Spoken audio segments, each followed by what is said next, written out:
In this lecture, we will discuss the uniqueness of an optimal choice. If a consumer has a preference relation, which is a total order, then it's very possible that we will have multiple optimal bundles. I mean, we could do something really silly, say that this is my X1, X2, and a budget line. And let's say that the consumer doesn't care about any of these two goods. They are both neutral.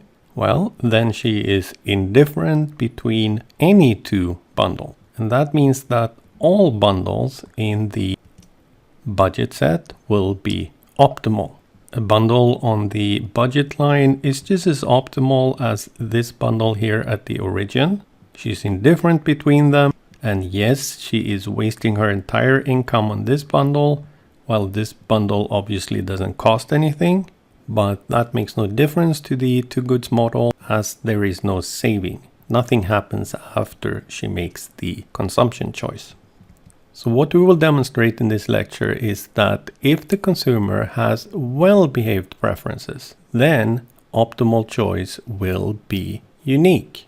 Well-behaved preferences means that they are strictly monotonic.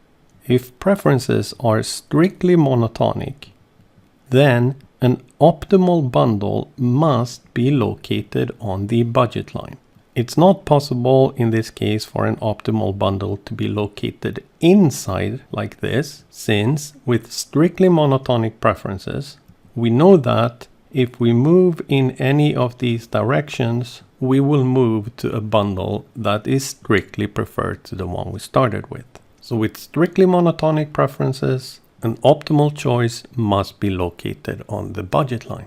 Next, well-behaved preferences also imply that indifference curves were strictly convex. Let's see how that rules out the possibility of having two or more optimal bundles. So again, I'm drawing here my budget line. We know that preferences are strictly monotonic and the optimal bundle must be on the budget line. So why is it not possible to have two different bundles on the budget line which are both optimal bundles? Well, that's simply not compatible with strictly convex preferences. If these two bundles are optimal bundles, then I must be indifferent between them.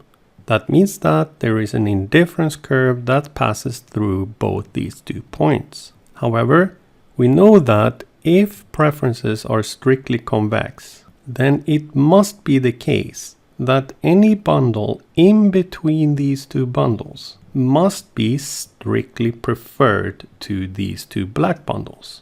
The red bundle is affordable and it must be located on a better indifference curve. So we have an indifference curve through these 2 points. Neither of these two black bundles can be optimal. The only possibility is that the optimal bundle is unique such that the indifference curve touches the budget line at the optimal bundle. Let's just add this important result to our PowerPoint presentation. If our preferences are well behaved, then there can be only one optimal choice.